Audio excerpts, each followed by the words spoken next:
Shalom jemaat Tuhan, kembali lagi dalam acara Light of Revival, renungan firman Tuhan yang akan menuntun kita di sepanjang hari ini. Firman Tuhan hari ini terambil di dalam Pengkhotbah pasal yang ketiga ayatnya yang pertama. Untuk segala sesuatu ada masanya, untuk apapun di bawah langit ada waktunya. Siklus hidup di bawah kolong langit. Jemaat Tuhan yang terkasih, tidak terasa tinggal beberapa hari lagi kita akan mengakhiri tahun 2022. Waktu terasa berlalu begitu cepat. Ada sukacita, ada duka cita yang kita temui di tahun 2022. Karena itu hari ini saya mau mengajak kita semua untuk merenung tentang masalah waktu. Saudara, kalau kita baca lebih lanjut dari ayat yang ada tadi di dalam ayat yang pertama sampai ayat yang ke-8 dalam bacaan kita, maka kita menemukan di mana Raja Salomo sedang memberikan penjabaran akan masalah waktu atau siklus kehidupan yang sudah, sedang, dan akan terjadi di bawah kolong langit ini. Kalau kita baca ayat-ayatnya dikatakan bahwa ada waktunya lahir, ada waktunya meninggal, ada waktunya menanam, ada waktunya mencabut apa yang ditanam, ada waktu membunuh, ada waktu menyembuhkan, ada waktu merombak, ada waktu membangun, ada waktu menangis, ada waktu tertawa, ada waktu mengumpulkan batu, ada waktu melemparkan batu, ada waktu memeluk, ada waktu untuk menahan diri dari pelukan, ada waktu mencari, ada waktu merugi, ada waktu menyimpan, ada waktu membuang, ada waktu merobek, ada waktu menjahit, ada waktu berdiam diri, ada waktu berbicara, ada waktu mengasihi, ada waktu membenci, ada waktu perang, ada waktu berdamai. Saudara, dari siklus hidup kehidupan manusia sudah, sedang, dan akan terjadi ini, kita bisa melihat ada beberapa pelajaran rohani.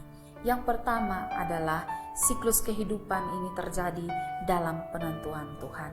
Saudara, segala sesuatu itu ada di dalam tangan Tuhan. Tuhan yang mengatur dan merenda jalan kehidupan semua manusia yang ada di bawah kolong langit ini. Di dalam ayat yang ke-11 bacaan kita mengatakan bahwa Tuhan membuat segala sesuatu itu indah pada waktunya. Karena itu di dalam hidup ini ada siklus yang membahagiakan, di mana kita bisa berhasil, ada kesuksesan, ada kekayaan, ada kehormatan, tapi juga ada siklus yang mendukakan hati, kehilangan orang-orang yang terkasih, mengalami duka cita, mengalami kegagalan, mengalami sakit penyakit, dan berbagai hal yang mendukakan hati kita. Tapi ingatlah bahwa semua itu Tuhan sudah menetapkannya. Tuhan sudah mengaturnya, sehingga apa yang sedang atau akan kita alami tidaklah membuat kita untuk terlalu mencemaskannya, tidak harus kita takuti, tidak harus kita khawatirkan secara berlebihan, tetapi untuk kita nikmati. Karena apa? Karena Tuhan sudah menetapkannya, karena Tuhan akan membuat segala sesuatu indah pada waktunya. Yang kedua, bahwa siklus kehidupan tidak statis. Tidak statis artinya bahwa dia bisa berubah, selalu ada perubahan. Tidak selamanya awan gelap itu ada, tapi pasti ada cahaya yang akan menembus awan yang gelap itu.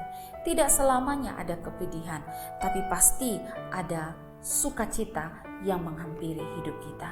Karena itu saudara, apabila kita mengalami sakit hati, kita mengalami duka cita yang mendalam, ada kegagalan yang kita hadapi, ada kepedihan hati yang kita alami, janganlah itu membuat kita berduka, bersusah hati, seolah-olah seperti tidak ada hari esok.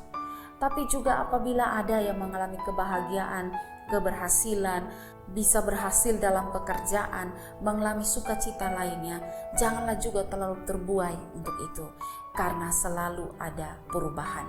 Ada masanya kita mengalami duka cita, tapi ada masanya kita mengalami sukacita. Yang ketiga, bahwa siklus kehidupan ini terjadi untuk kebaikan orang percaya. Di dalam Roma pasal 8 ayat 28 dikatakan, Allah turut bekerja dalam segala sesuatu untuk mendatangkan kebaikan bagi mereka yang mengasihi Dia, yaitu bagi mereka yang terpanggil sesuai dengan rencana Allah. Dengan kata lain, bahwa dalam menjalani siklus kehidupan di bawah kolong langit ini, maka sekalipun ada duka cita, ada sukacita, kebahagiaan, kegagalan, seperti yang terlukis di dalam ayat 2 sampai ayat yang ke-28, ingatlah bahwa semua itu Allah lakukan untuk mendatangkan kebaikan bagi kita. Karena itu saudara, beberapa hari lagi kita akan mengakhiri tahun 2022. Bersukacitalah bahwa Tuhan bisa menuntun kita. Walaupun ada duka cita yang kita alami, tapi ada sukacita yang kita alami. Segala sesuatu itu datang bergantian kepada manusia di bawah kolong langit ini. Nikmatilah semua apa yang terjadi dalam hidup karena Tuhan sudah menetapkannya. Kiranya Tuhan memberkati kita dan kiranya damai dari Kristus itu menyertai hidup kita. Tuhan menolong kita. Mari kita berdoa. Bapa kami di sorga, kami menaikkan syukur kepadamu dan terima kasih karena sedikit lagi kami akan mengakhiri tahun 2022. Terima kasih untuk sukacita yang boleh kami alami. Terima kasih untuk duka cita dan hal-hal yang menyedihkan yang boleh kami alami di tahun 2022. Kami tahu bahwa semua itu pasti akan dialami oleh manusia. Suka duka datang silih berganti. Dan kami percaya bahwa Tuhan mengizinkan semua itu untuk membuat sesuatu yang baik bagi setiap kami, anak-anak Tuhan. Terima kasih Tuhan untuk penyertaan Tuhan yang sempurna bagi hidup kami di sepanjang tahun 2022 ini. Terpujilah Tuhan Yesus. Amin. Jemaat Tuhan yang terkasih, mari jadikanlah firman Tuhan sebagai pelita dan terang bagi jalan hidup kita. Tuhan memberkati kita.